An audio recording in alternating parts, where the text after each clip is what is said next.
get the meeting started of the West Sacramento Area Flood Control Agency. First order of business will be the agenda approval. Second. Been moved and seconded that we approve the agenda for today. And Jim, our attorney, will tell us about our closed session.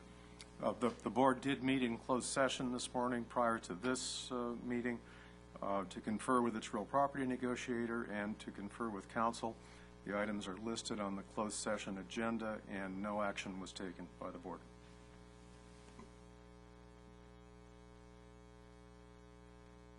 And the next item is public comment on matters not on the agenda. We have a speaker, Glenn Campora. Wait a minute, he wants to talk on number 8, right? No, I showed as number 1. Chairman Denton, my guess is that Mr. Campora wants to speak on item 8 on the hearing. Yes. Right? So you probably ought to take that up later and not now, Yeah, unless he has I a think we comment on should something because else. this you have it marked as item 1. Oh, I thought I saw on the, okay, sorry, I misunderstood the agenda then. So I'm going to change your speak then to Okay, item thank you for the clarification. 8.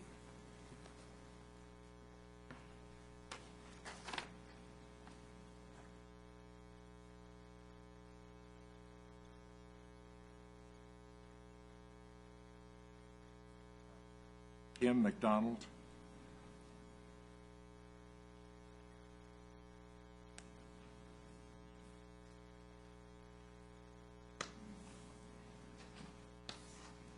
Hello again. My name is Kim McDonald, and I've lived in my home for over 20 years. The city of West Sacramento has been threatening us with eminent domain in the name of safety for well over 2 years now. I have been consistent with my belief that the city is using safety as an excuse to acquire valuable riverfront property.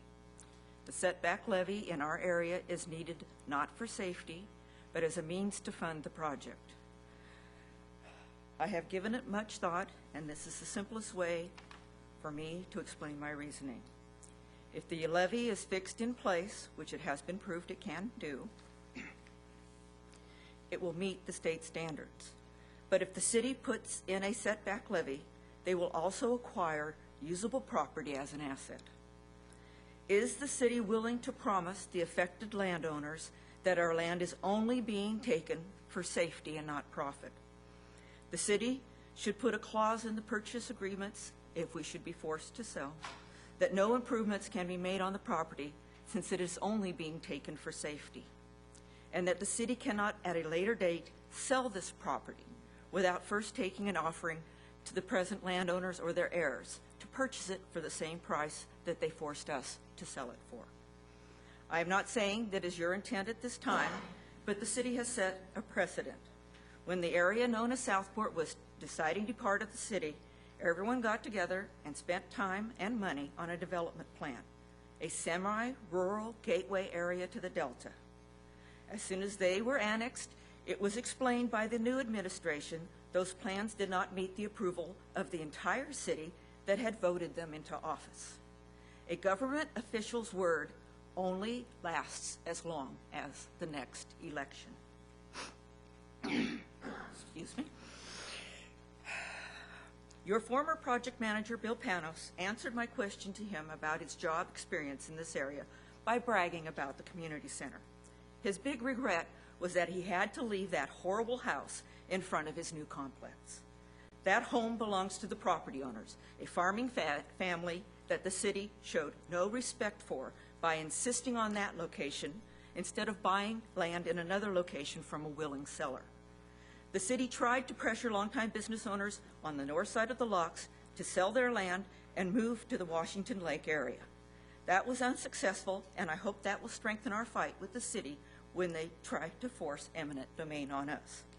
Once again, I will close with that you can take my property for safety, but you morally shouldn't be able to force me to surrender my property for mitigation to fund this project. And now I also have to ask why. If there are plans for water removal above us, why don't you wait and see if that's supposed to protect Sacramento County? It will also protect ours. Do your work first somewhere else, because this is not the completion of the project, and wait and see what happens there. Thank you. Thank you, Kim.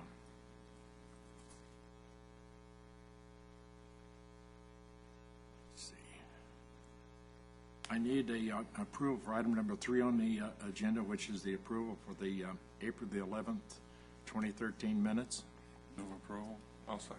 Been moved and seconded that the minutes be approved. All those in favor say aye. Aye. The ayes have it. Review monthly year-to-date revenue and expenses. Good morning, Mr. Chairman and members of the board. This cash flow report summarizes receipts and expenditures for the month of March 2013. For the month of March, there were no significant revenue or other payments booked. Expenditures for March came in at approximately $552,000, the majority of the expenditure activity occurring with the Southport Design Project at approximately $193,000. Year-to-date, the agency has expended $7.725 million, of which $4.68 million has been expended on the Southport Design Project, representing about 61% of the agency's expenditures. At the end of March, the cash position for the agency stands at $7.2 million, and that ends the summary for the month of March.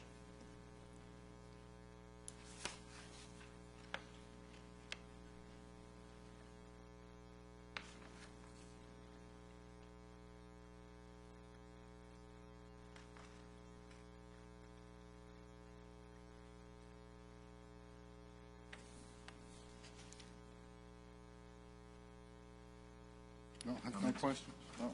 No question. Move with approval of agenda item number 4. Second. Been moved and seconded that agenda item number 4 be approved. All those in favor say aye. Opposed? The ayes have it.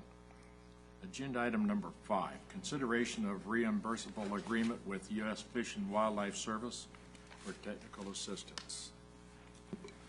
Chairman Denton, items 5 through 7 are all on the consent agenda. It would be appropriate to ask other members of the board if anybody wants to remove any of those items from the consent agenda, and if not, a motion to approve the consent agenda would be in order. We need a motion then to approve the consent agenda. Move approval of consent. Second. Been moved and seconded that we approve the consent agenda. All those in favor say aye. Aye. Opposed? The ayes have it. Regular agenda item number 8.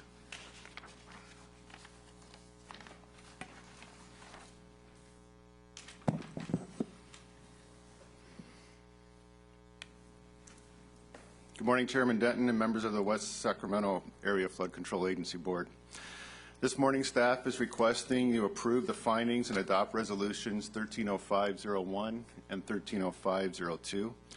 In doing so, you will find that the project is a matter of public interest and necessity, that the project was planned and located in a manner that is compatible with the most public good for the least amount of public harm, that the property owned by Ms. Kopasu, located at 1010 Rivercrest Drive, and the property owned by Mr. Campora at 1020 Rivercrest Drive are both necessary for the project, that an offer of just compensation has been presented in accordance with Government Code 7267, which requires us to give them a written offer, and further authorize WSAFCA attorney to file a complaint of eminent domain and acquire properties of interest, as well as deposit for the requested permanent easements. As you know, the Rivers EIP was one of 3 projects identified in WSAFCA's alternative analysis, being a location of critical levee repair. The agency received the Central Valley Flood Protection Board permits to construct the project in July of 2011. Following the board approval of the environmental document of March of that same year. Construction commenced immediately following the approval of the EIR document, The improvements were made to the slurry wall was constructed. There was some slope stabilization that was done, in addition to a recreational path and mitigation plantings.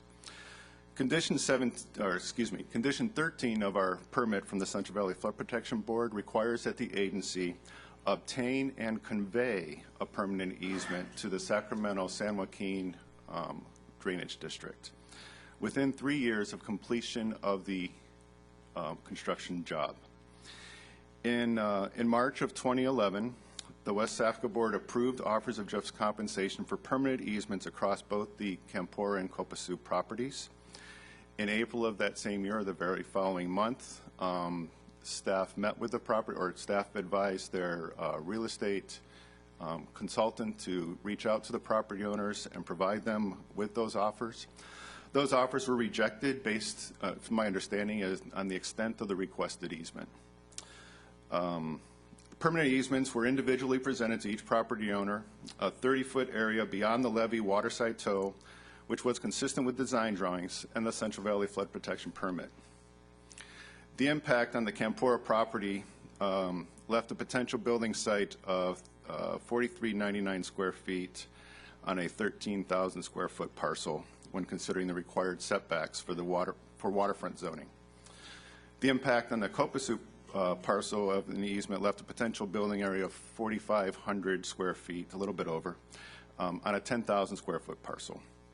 In light of the property owner's refusal of the fair market offers for the permanent easements across their properties, Michael Bissett arranged a meeting with Central Valley Flood Protection Board engineer to discuss the proposed easements.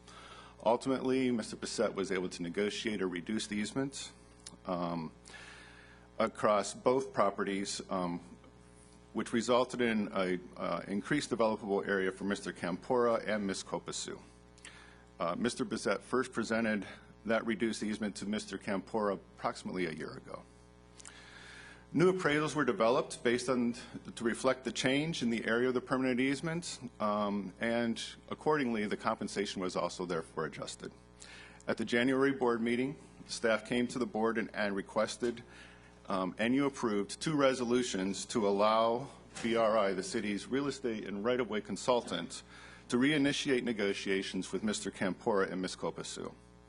Between February and May, our agent contacted or attempted to contact both property owners to re-present the offers and discuss the specifics about the changes to the easement for the project and present the offer of compensation. During the past month, I have also spoke with Mr. Campora and Ms. Copasu.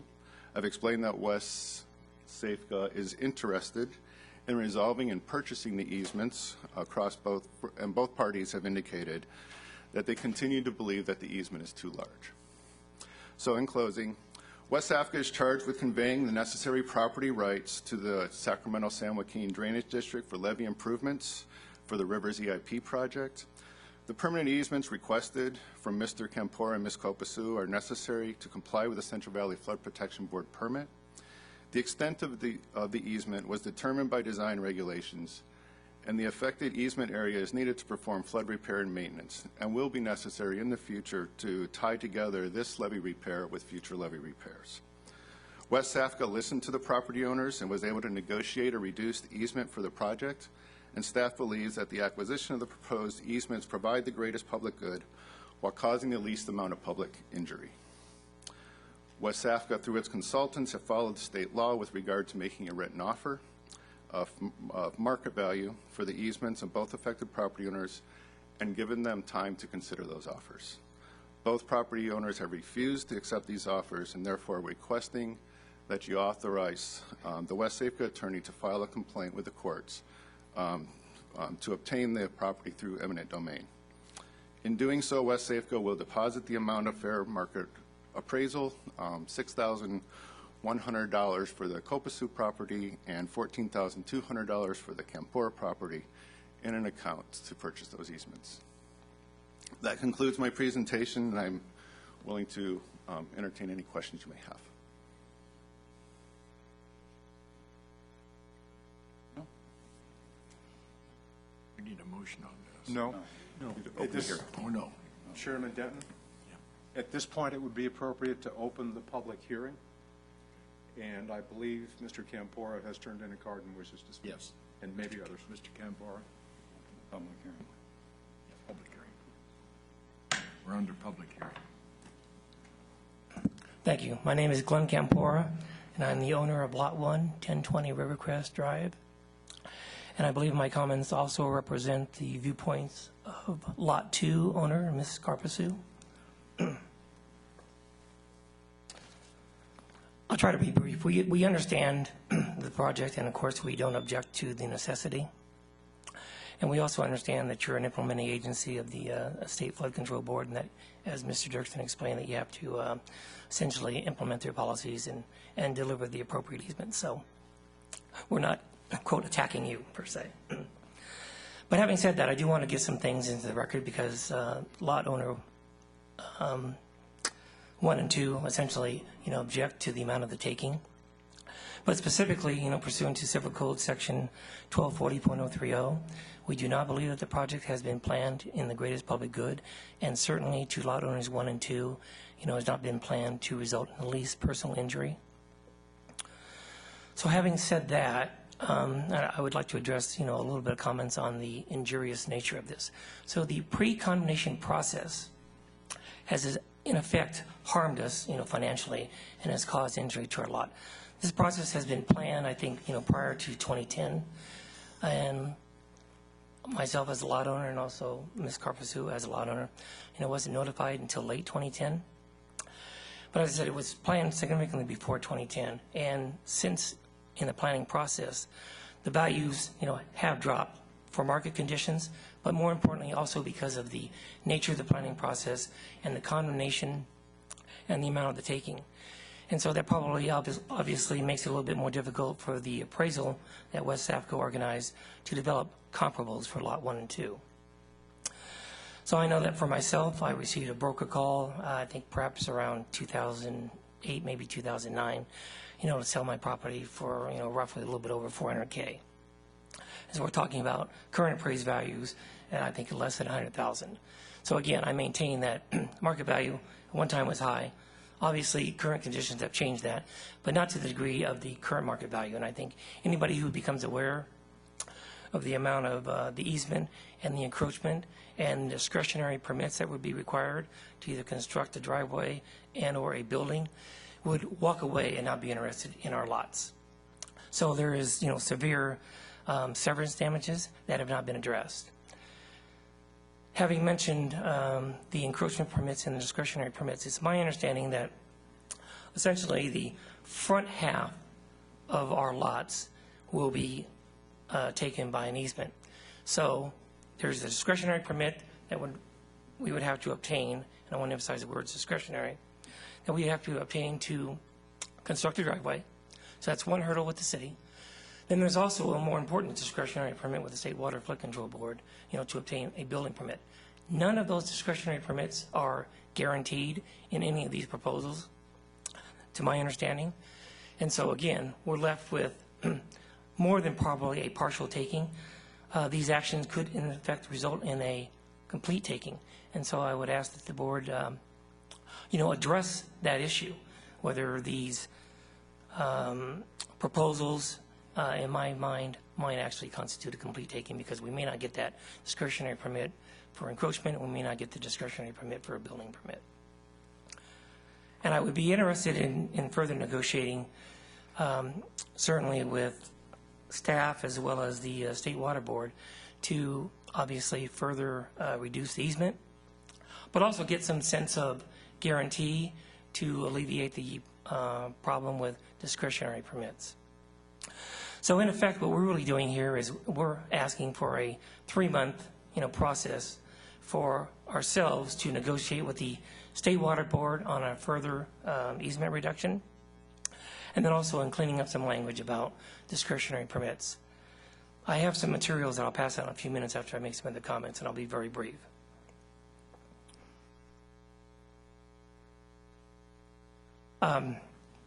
The other issue that I wanted to talk about was the reason why we have, not accepted, the offer.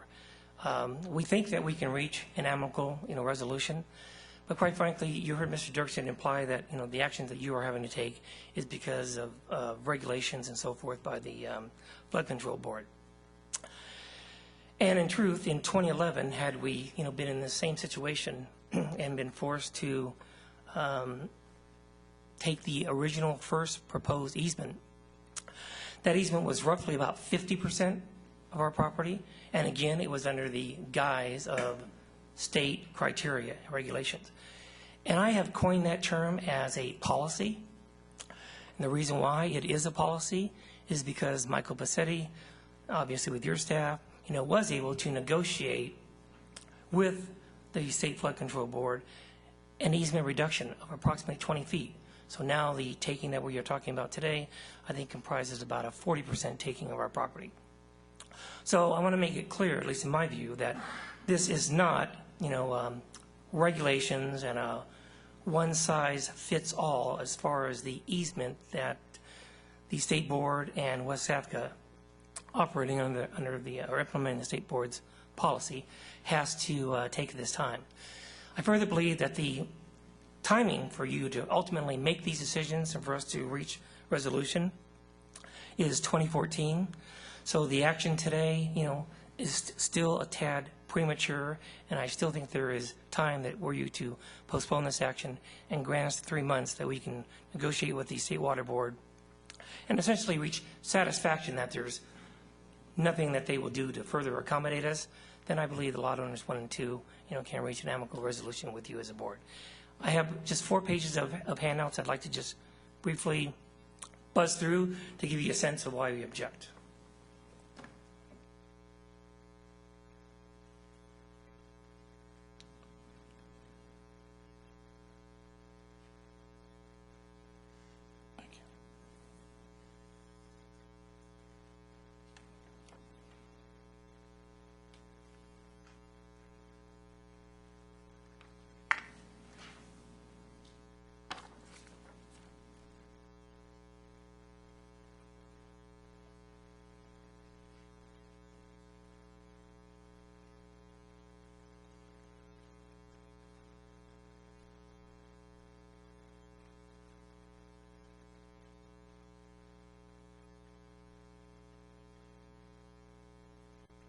I did put these on a flash drive to do an overhead, but I think it would just be faster and easier just to go through these.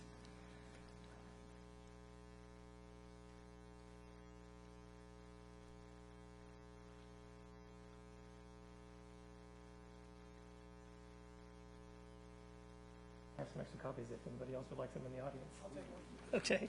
All right.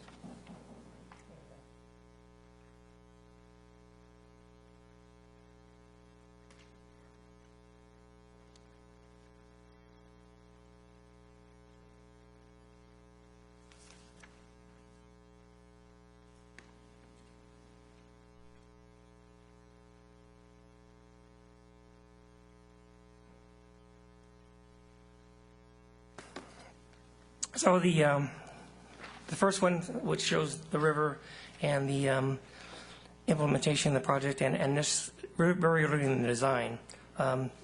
Let's just focus on the red line in the middle of this drawing, which is essentially the slurry wall. And I think, as all the board is aware, that construction has already occurred on the Williams property as well as Lot 1 and 2, which is to the left of this drawing. But I think it's important for myself. I've never been able to come to grips with, why this thing at one point in time when it was designed at what I might refer to as a 10,000 level, and then all of a sudden it started to get down to the, the 100-foot level for implementation. And somebody says, we have some houses here. And I believe then that probably motivated some parties to, essentially bifurcate this process and develop a Part 1 implementation plan, which affects lot owners 1 and 2, and then a Phase 2 that has not yet been determined yet.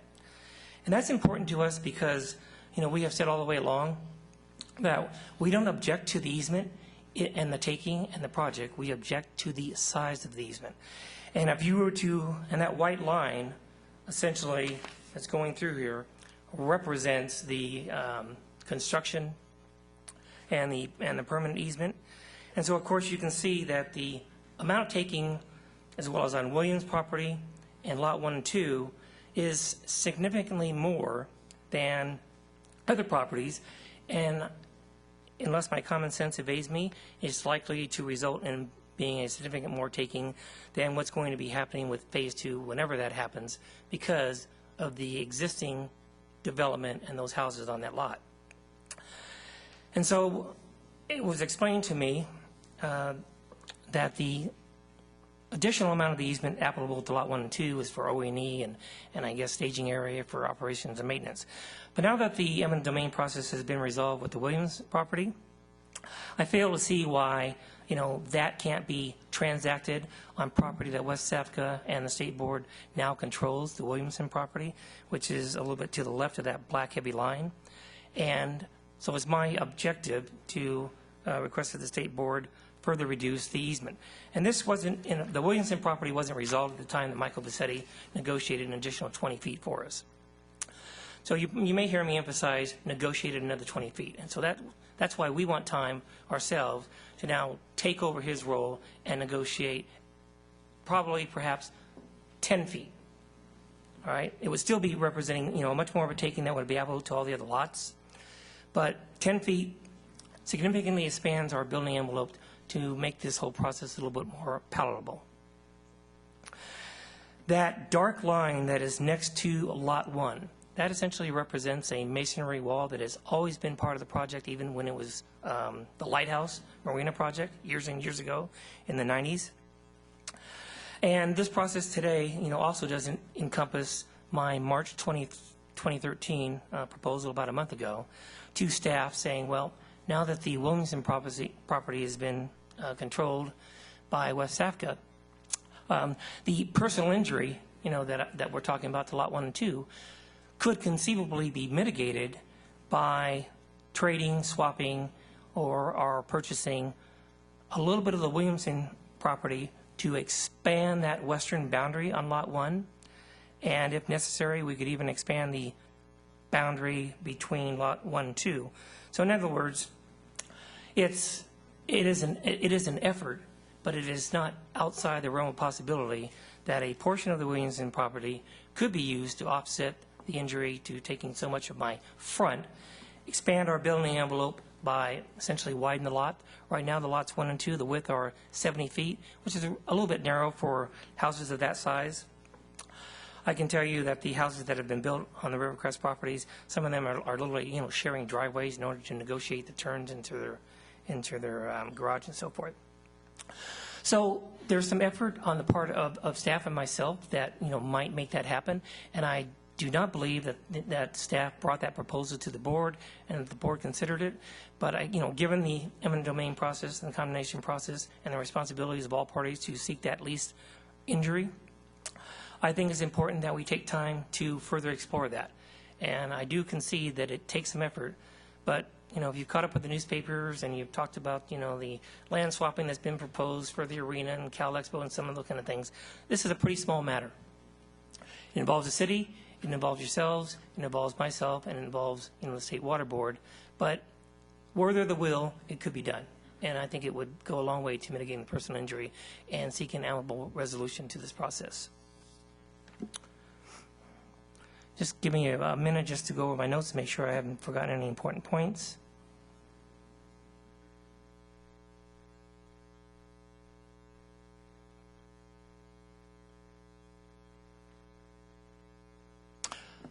I'm fine. Are there any questions that I can entertain from you?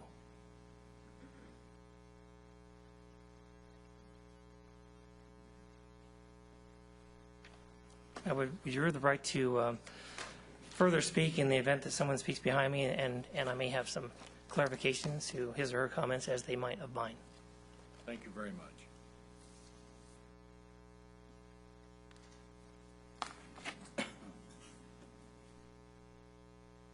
David Williams.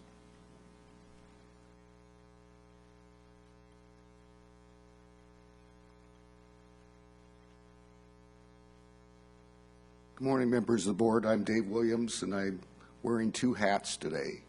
One, I am a resident of West Sacramento, and two, I am the chief of the levee improvement section for the Central Valley Flood Protection Board.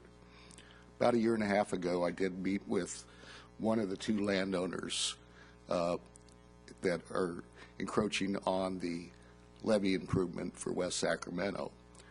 One of the important things is, excuse me, that these lots and the proposed houses that would be on those lots are on the water side of the levee.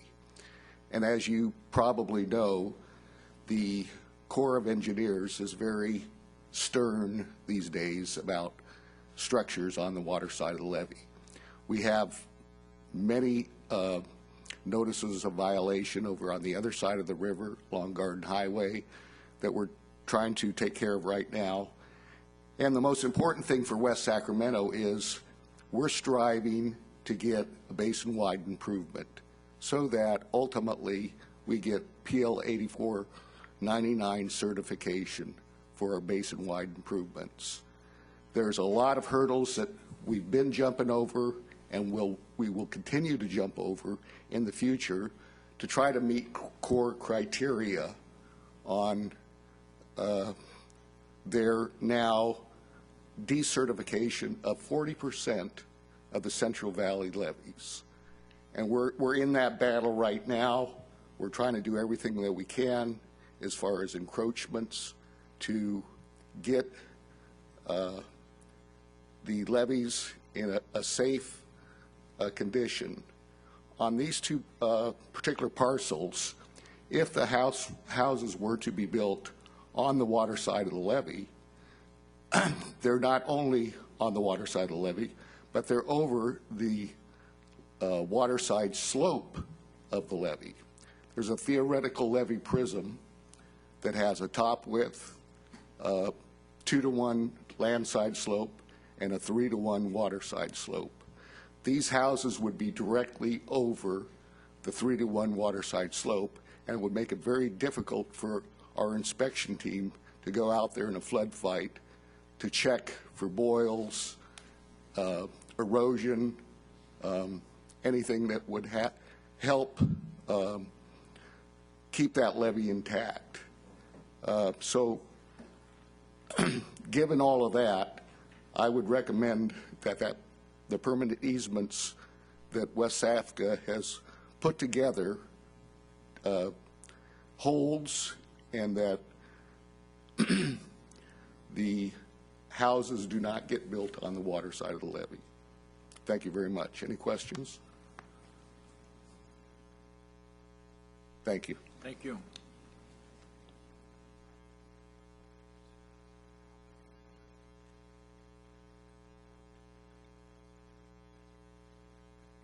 Glenn, do you want to have any comment?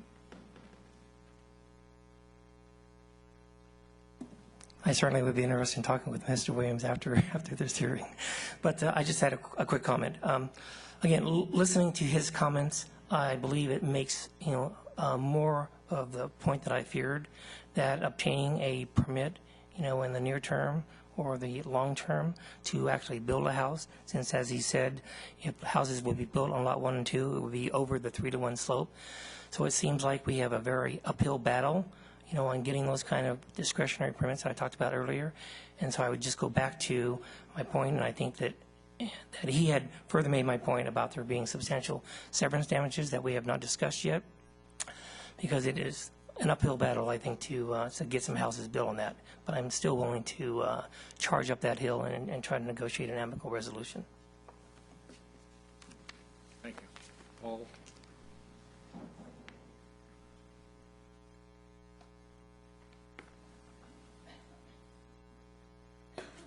Members of the board, if I could just respond to a couple of things. First off, Mr. Kampor and Ms. Kopasu are not the only property owners with vacant lots that they would like to develop water side of the levee or the levee prism, depending on whatever you want, which section of Rivercrest Drive we're speaking about.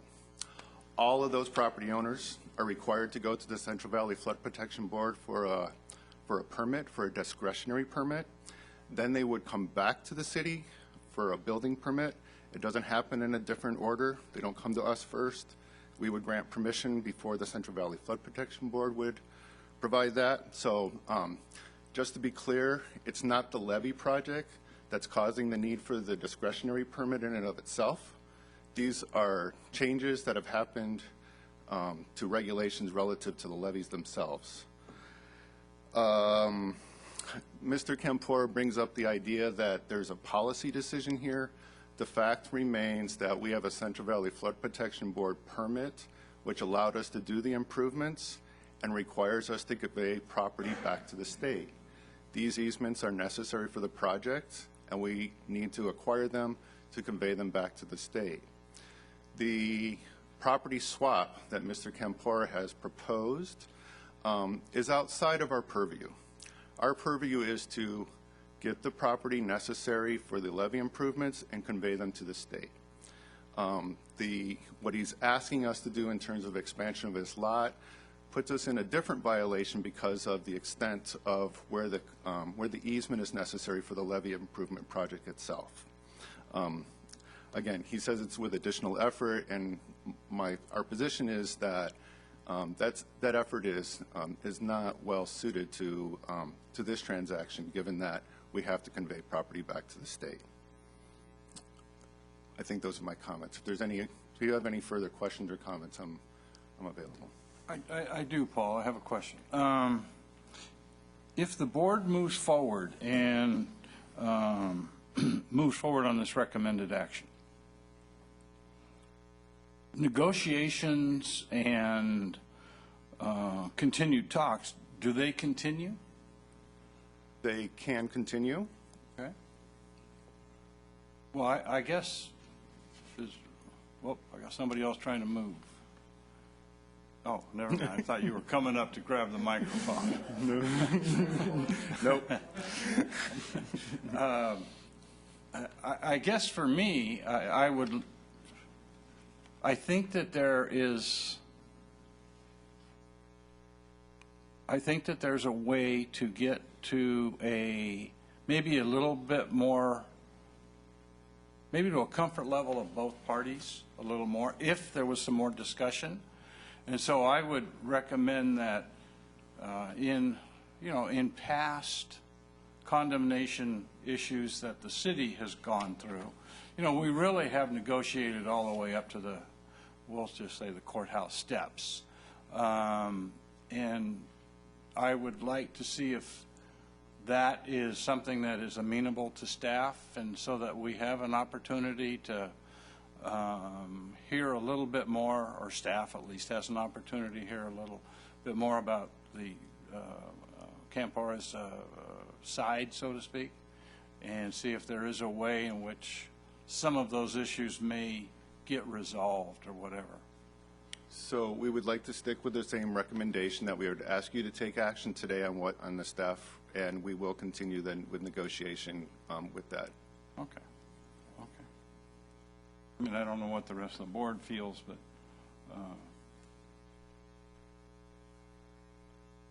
in proceeding on that basis, you do need to make the findings that are contained in the proposed resolution, and those findings should be based upon the staff report in its entirety. okay.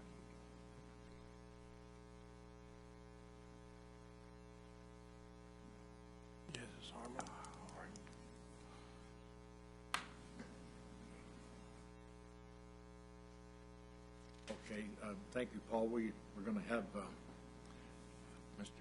Kempor back again for comment. Thank you. Again, another brief comment. I fear that if you were to take that action today, that I would be cut off from getting a formal response from staff regarding this land swap proposal. All I know is that it's been denied, and I think that would be a very important part of the record for me to receive some formal analysis of of staff's view of what's required and why it can't be accommodated. Again, I see that coming up in the process where we're not to reach agreement, and so I think by taking this action today, that staff would then essentially be authorized to just negotiate with the resolution of necessity and not entertain or give me any analysis as to why that proposal land swap would not be workable. And so that's another reason why I think this, I would entertain a motion that this, or one of you entertain a motion that this be postponed until we can get that staff work done. Thank you.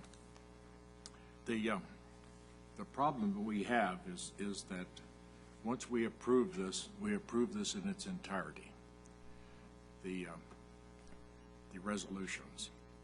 And I'm sure that it wouldn't hurt that you talk with staff to see if there's something that they can tell you that we don't know, and maybe give you a little more confidence in their opinions. But as it stands right now, I need a motion to approve this. Well, Mr. Chair, I would move that we approve Resolution 130501 and 130502, authorizing an eminent domain action to acquire real property for the Rivers Early Implementation Project. Yolo County Assessors parcels numbers 014-690-089 and 014-690-090. And with the comments that we will continue to negotiate with the Campora and the other property owner,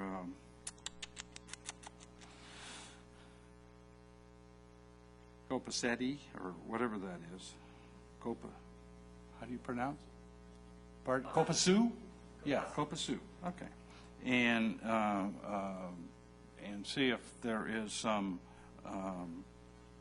actions that we can find that really sort of help both sides. I'll second the motion. It's been moved and seconded that we adopt the resolutions as prescribed by Bill. Chairman Denton, implicit in that motion and second, I presume, is closing the public hearing, right? Okay. Close public hearing. I'm closing public hearing on this issue. Back on the agenda item then.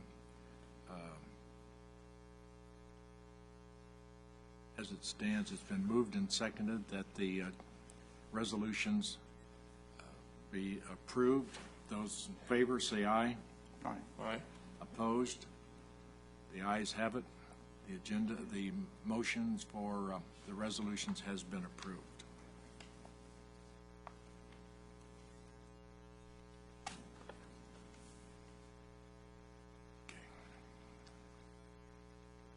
Item number 9 on the agenda is informational items. Good morning, Chairman Denton, members of the board. I'll be very brief. Just a few highlights to point out that's in the report. With the Southport Early Implementation Project, we were successful at reaching consensus with the environmental documents with core district, and those documents have now been submitted to division earlier this week, so to continuing the review process.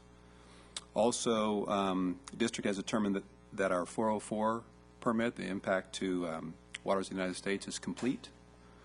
But a decision on that permit will not occur until after the EIS and EIRs have been completed.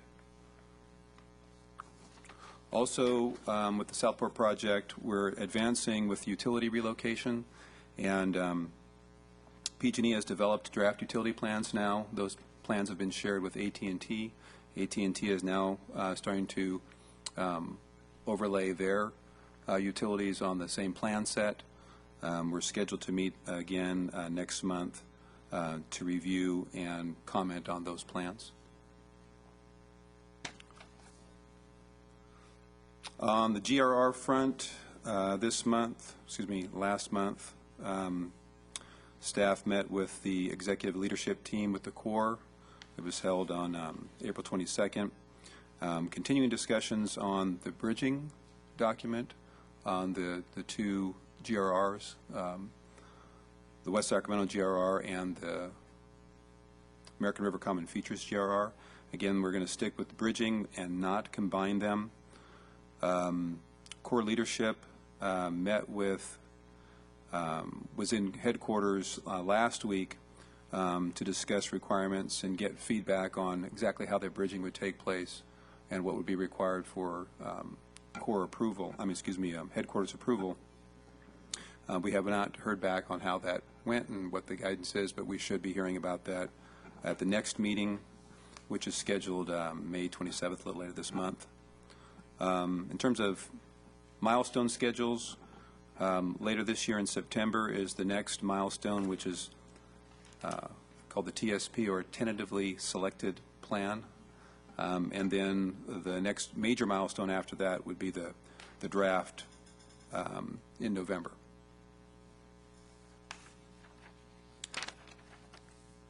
And then one last item, DWR required under Senate Bill 5 and Senate Bill 1278, they're required to implement the 200-year level of flood protection in California. And one of those requirements is to develop and publish 200-year floodplain maps. And their due date, if you will, or they're required to develop those maps by July, essentially the 1st of July. And these maps should in no way be, are in no way related to the FEMA mapping process and should not be confused with them. FEMA mapping, obviously the 100-year level of flood protection, and it relates to flood insurance and flood mapping designations from the federal side. The state, they're more informational to determine what the 200-year floodplain looks like in California. In advance of those maps coming out, and we'll likely see those in the media, DWR has offered to come before the board in June to describe the mapping process, what they mean, and just kind of give an update on sort of the cause and effect of the mapping. So we'll be scheduling that for board presentation next month.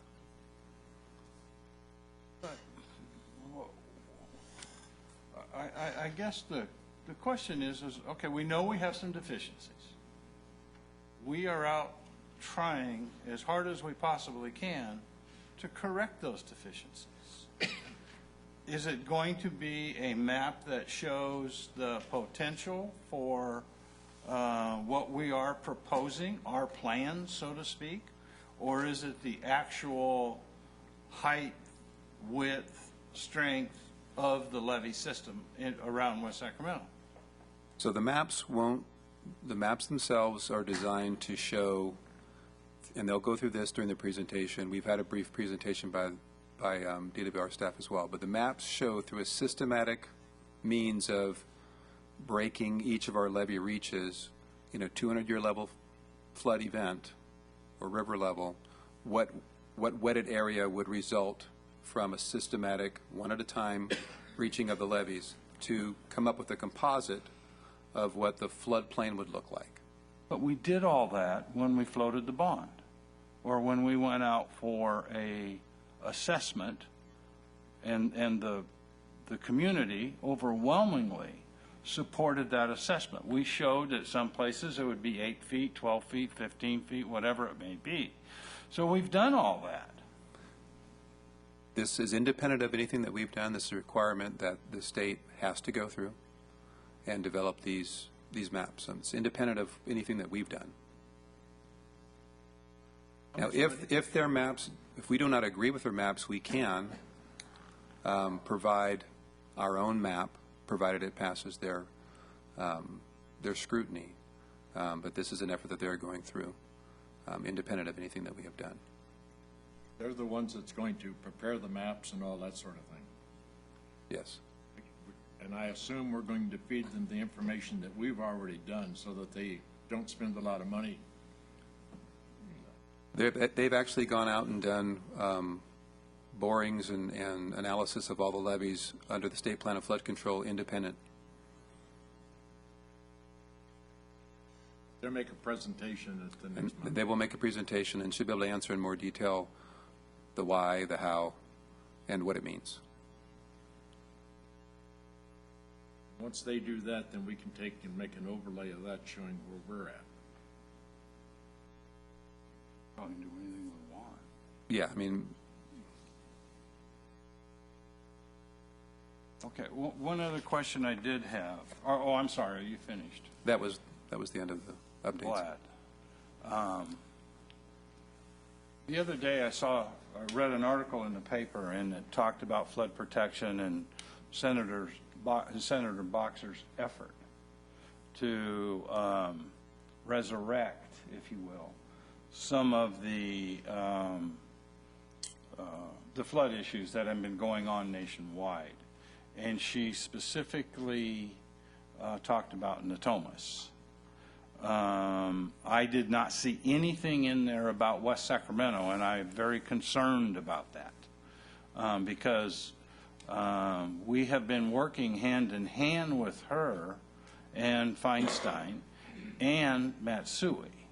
And so I just want to make sure that it may have been a newspaper glitch or something like that, but I want to make sure that whatever efforts are going underway, this is a regional approach to flood protection. And we can't signal out like SAFCA instead of just WSAFCA. And, you know, we always include them in the concepts, the issues, the design, and everything else that's been going on in West Sacramento. And I would certainly hope that that's reciprocal for the city of West Sacramento. Okay. But I just would like to get a little confirmation from Boxer's office of what she was doing, if you could.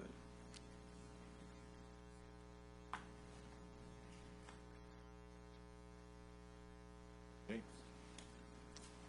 Anything else? No. Meeting's adjourned.